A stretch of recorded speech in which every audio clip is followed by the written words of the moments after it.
بسم الله الرحمن الرحيم. الحمد لله رب العالمين والصلاة والسلام على رسول الله صلى الله عليه وسلم وآله وصحبه أجمعين. کتاب ہے شرح مسند امام اعظم رحمۃ اللہ تعالی علیہ.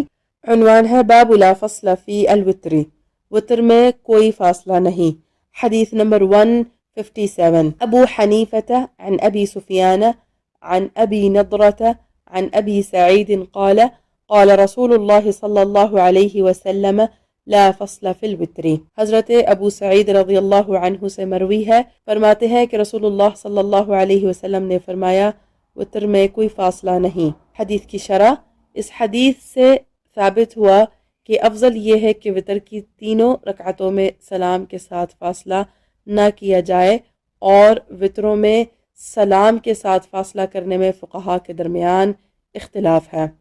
حاشیہ میں ذکر ہے شرح الملا علی القاری رحمۃ اللہ تعالی علیہ علی مسند الامام الاعظم، صفحہ نمبر 316. یہ کتاب PATF اسلامک انفو کی جانب سے پیش کی جا رہی ہے. عنوان ہے باب ما جاء فی الوتر اول اللیل واوسطه وآخرہ، رات کے شروع، درمیان اور آخر میں وتر کا بیان. حدیث نمبر 158. ابو حنیفة عن عبد الله عن ابن عمر قال سمعت رسول الله صلى الله عليه وسلم يقول الوتر أول الليل مسخة للشيطان وأكل السحور مرضاة الرحمن. حضرت ابن عمر رضی اللہ عنہ فرماتے ہیں کہ میں نے نبی اکرم صلی اللہ علیہ وسلم کو یہ فرماتے ہوئے سنا، رات کے اول حصہ میں نماز ادا کرنا شیطان کی ناراضگی لاتا ہے، جس سے اللہ تعالیٰ کی رضا حاصل ہوتی ہے، اور سحری کھانا اللہ تعالیٰ کی خوشنودی کا سبب ہے. حدیث کی شرح: یعنی اول رات میں وتر پڑھنا شیطان کی ناراضگی اور کدورت کا سبب ہے. یہ ان لوگوں کے لیے ہے جو رات کے آخری حصے میں بیدار نہیں ہو سکتے، ورنہ رات کے آخری حصے میں وتر پڑھنا افضل ہے اور اس کا ثواب بھی زیادہ ہے. اور اس بارے میں حدیث بھی وارد ہوئی ہے کہ اپنی رات کی آخری نماز وتر بناؤ، اور حدیث سے ثابت ہے کہ نبی اکرم صلی اللہ علیہ وسلم وتر کو آخری رات تک مؤخر کرتے تھے، اور سحری کا کھانا اللہ تعالیٰ کی رضامندی کا سبب ہے، اس لیے کہ سحری کے ساتھ اللہ تعالیٰ کی اطاعت کرنے پر قوت ملتی ہے، اور سحری اللہ تعالیٰ کی عبادت کے لیے مددگار ہے. بس دنیا کی ہر نعمت اللہ تعالیٰ کی رضا سے استعمال کرنے سے آخرت میں درجات بلند ہوتے ہیں، لیکن سحری اللہ تعالیٰ کا اجر اللہ تعالیٰ کی رضا ہے. امام احمد نے روایت کیا ہے کہ نبی اکرم صلی اللہ علیہ وسلم نے فرمایا سحری کا کھانا برکت ہے، اس کو نہ چھوڑو. اگرچہ تم میں سے کوئی ایک گھونٹ پانی کے ساتھ سحری کرے، پھر بھی سحری ضرور کرو، کیونکہ اللہ تعالیٰ اور اس کے فرشتے سحری کرنے والوں پر رحمت بھیجتے ہیں.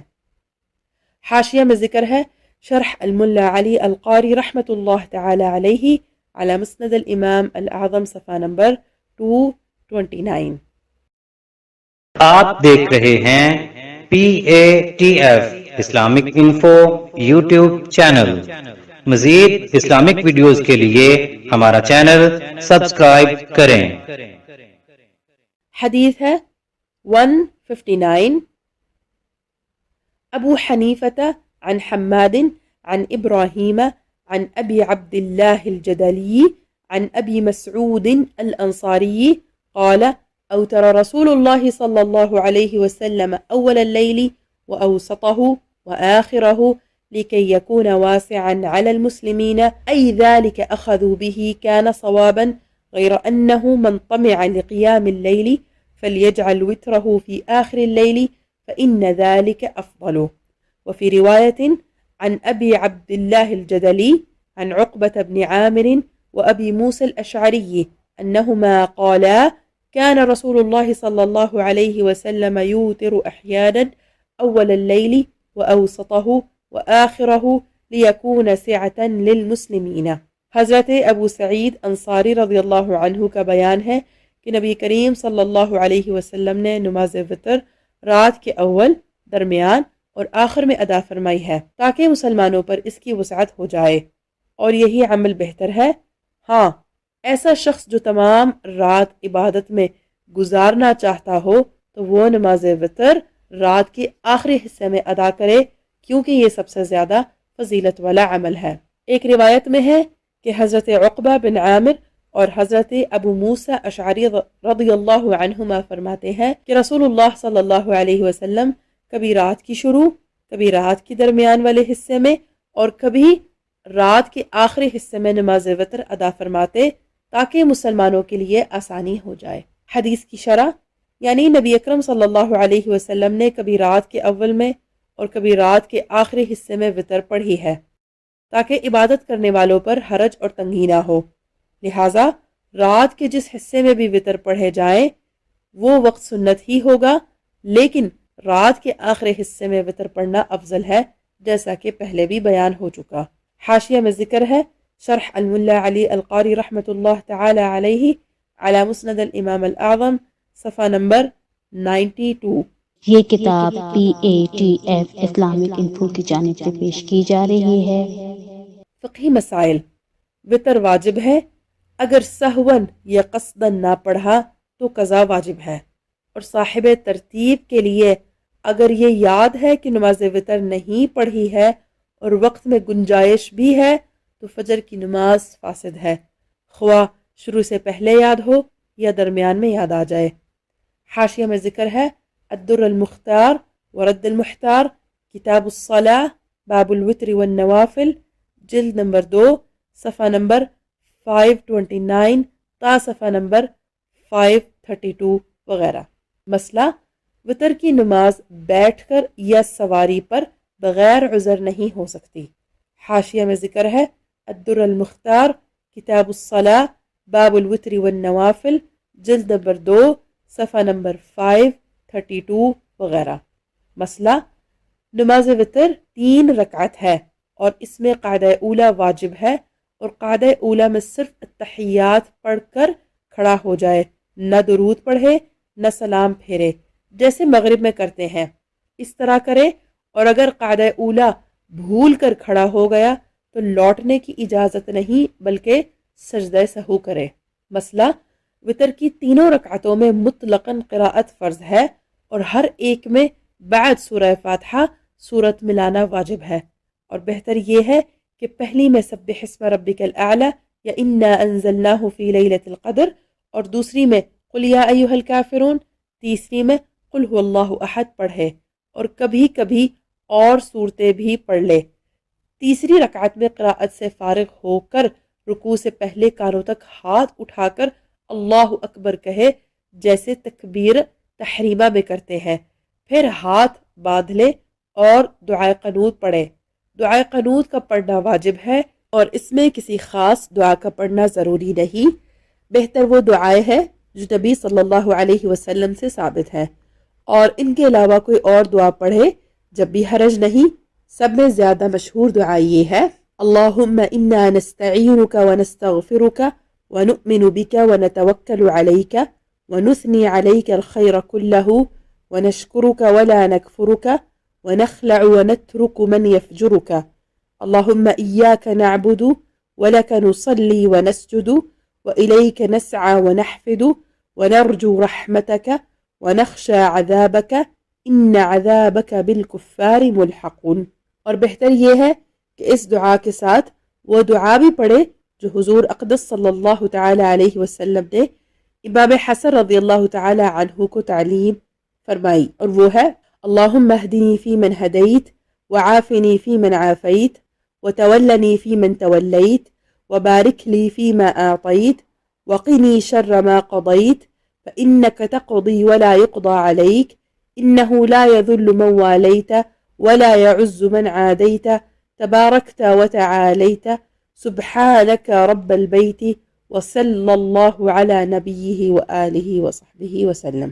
اور ایک دعا وہ ہے جو مولا علی رضی اللہ تعالی عنہ سے مروی ہے کہ نبی صلی اللہ علیہ وسلم آخر وتر میں پڑھتے تھے اللہم انی اعوذ برضاک من سخطک ومعافاتک من عقوبتک واعوذ بک منک لا احصی ثناء علیک انت کما اثنیت علی نفسک۔ اور حضرت عمر رضی اللہ تعالی عنہ عذابک بالعذابک الجد بالکفار ملحق کے بعد یہ پڑھتے تھے اللہم اغفر لی وللمؤمنین والمؤمنات والمسلمین والمسلمات وألف بین قلوبهم وأصلح ذات بینهم وانصرهم على عدوك وعدوهم اللهم لعن كفرة أهل الكتاب الذين يكذبون رسلك ويقاتلون أولياءك اللهم خالف بين كلمتهم وزلزل أقدامهم وأنزل عليهم بأسك الذي لم يرد عن القوم المجرمين. دعائے قنوت کے بعد درود شریف پڑھنا بہتر ہے. مسئلہ دعائے قنوت آہستہ پڑھے، امام ہو یا منفرد یا مقتدی، ادا ہو یا قضا، رمضان میں ہو یا اور دنوں میں. مسئلہ جو دعائے قنوت نہ پڑھ سکے یہ پڑھے ربنا آتنا فی الدنیا حسنة وفی الآخرة حسنة وقنا عذاب النار. حاشیہ میں ذکر ہے الفتاوی الہندیہ کتاب الصلاح الباب الثامن فی صلاة الوتر جلد نمبر 1 صفحہ نمبر 111. مسئلہ اگر دعائے قنوت پڑھنا بھول گیا اور رکوع میں چلا گیا تو نہ قیام کی طرف لوٹے نہ رکوع میں پڑھے، اور اگر قیام کی طرف لوٹ آیا اور قنوت پڑھا اور رکوع نہ کیا تو نماز فاسد نہ ہوگی مگر گنہگار ہوگا، اور اگر صرف الحمد پڑھ کر رکوع میں چلا گیا تھا تو لوٹے اور سورت و قنوت پڑھے، پھر رکوع کرے اور آخر میں سجدہ سہو کرے.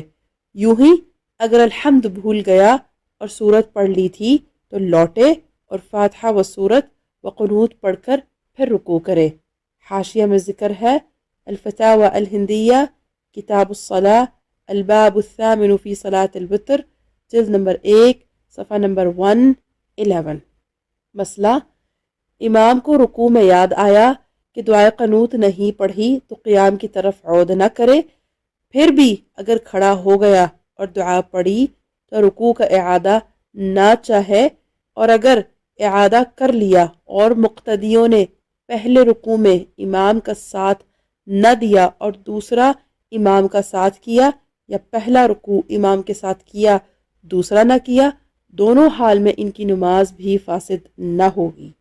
مسئلہ قنوت وتر میں مقتدی امام کے متابعت کرے. اگر مقتدی قنوت سے فارغ نہ ہوا تھا کہ امام رکوع میں چلا گیا تو مقتدی بھی امام کا ساتھ دے گا، اور اگر امام نے بغیر قنوت پڑھے رکوع کر دیا اور مقتدی نے ابھی کچھ نہ پڑھا تو مقتدی کو اگر رکوع فوت ہونے کا اندیشہ ہو جب تو رکوع کر دے، ورنہ قنوت پڑھ کر رکوع میں جائے، اور اس خاص دعا کی حاجت نہیں جو دعائے قنوت کے نام سے مشہور ہے، بلکہ مطلقاً کوئی دعا جسے قنوت کہہ سکیں گے پڑھ لے. مسئلہ اگر شک ہوا کہ یہ رکعت پہلی ہے یا دوسری یا تیسری تو اس میں بھی قنوت پڑھے اور قاعدہ کرے، پھر اور 2 رکعتیں پڑھے اور ہر رکعت میں قنوت بھی پڑھے اور قاعدہ کرے. یوں ہی دوسری اور تیسری ہونے میں اگر شک واقع ہو تو دونوں میں قنوت پڑھے. مسئلہ بھول کر پہلی یا دوسری میں دعائے قنوت پڑھ لی تو تیسری میں بھی پڑھے، یہی رائج ہے اور یہی راجح ہے. مسئلہ مسبوق امام کے ساتھ قنوت پڑھے بعد کو نہ پڑھے، اور اگر امام کے ساتھ تیسری رکعت کے رکوع میں ملا ہے تو بعد کو جو پڑھے گا اس میں قنوت نہ پڑھے. مسئلہ وتر کی نماز شافعی مذہب کے پیچھے پڑھ سکتا ہے بشرط یہ کہ دوسری رکعت کے بعد سلام نہ پھیرے، ورنہ صحیح نہیں، اور اس صورت میں قنوت امام کے ساتھ پڑھے، یعنی تیسری رکعت کے رکوع سے کھڑے ہونے کے بعد جب وہ شافعی امام پڑھے. مسئلہ فجر میں اگر شافعی المذہب کی اقتداء کی اور اس نے اپنے مذہب کی موافق قنوت پڑھا تو یہ نہ پڑھے بلکہ ہاتھ لٹکائے ہوئے اتنی دیر چپ کھڑا رہے. مسئلہ وتر کے سوا اور کسی نماز میں قنوت نہ پڑھے. ہاں اگر حادثہ عظیمہ واقعہ ہو تو فجر میں بھی پڑھ سکتا ہے، اور ظاہر یہ ہے کہ رکوع کے قبل قنوت پڑھے. حاشیہ میں ذکر ہے الدر المختار کتاب الصلاح باب الوتر والنوافل جلد نمبر 2 صفحہ نمبر 541، الفتاوی الرضویہ جلد نمبر 7 صفحہ نمبر 490. مسئلہ وتر کی نماز قضا ہو گئی تو قضا پڑھنی واجب ہے، اگرچہ کتنا ہی زمانہ ہو گیا ہو، قصدن قضا کی ہو یا بھولے سے قضا ہو گئی ہو، اور جب قضا پڑھے تو اس میں قنوت بھی پڑھے، البتہ قضا میں تکبیر قنوت کے لیے ہاتھ نہ اٹھائے جبکہ لوگوں کے سامنے پڑھ رہا ہو، تاکہ لوگ اس کی تقصیر پر مطلع نہ ہوں۔ مسئلہ، رمضان شریف کے علاوہ اور دنوں میں وتر جماعت سے نہ پڑھے، اور اگر تداعی کے طور پر ہو تو مکروہ ہے۔ حاشیہ میں ذکر ہے، الدر المختار کتاب الصلاة باب الوتر والنوافل، جلد نمبر 2 صفحہ نمبر 604۔ مسئلہ، جسے آخری شب میں جاگنے پر اعتماد ہو تو بہتر یہ ہے کہ پچھلی رات میں وتر پڑھے ورنہ بعد عشاء پڑھ لے۔ مسئلہ، اول شب میں وتر پڑھ کر سو رہا، پھر پچھلے کو جاگا تو دوبارہ وتر پڑھنا جائز نہیں اور نوافل جتنے چاہے پڑھے۔ حاشیہ میں ذکر ہے، غنیت الممتلا صلاۃ الوتری، صفحہ نمبر 424۔ مسئلہ، وتر کے بعد 2 رکعت نفل پڑھنا بہتر ہے۔ اس کی پہلی رکعت میں اذا زلزلت الارض، دوسری میں قل یا ایھا الکافرون پڑھنا بہتر ہے۔ حدیث میں ہے کہ اگر رات میں نہ اٹھا تو یہ تہجد کے قائم مقام ہو جائے گی۔ یہ مضامین احادیث سے ثابت ہے۔ یہاں تک ہمارا باب انشاءاللہ ختم ہوتا ہے۔ والسلام علیکم ورحمۃ اللہ وبرکاتہ۔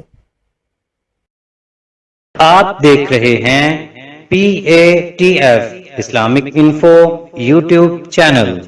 مزید اسلامک ویڈیوز کے لیے ہمارا چینل سبسکرائب کریں۔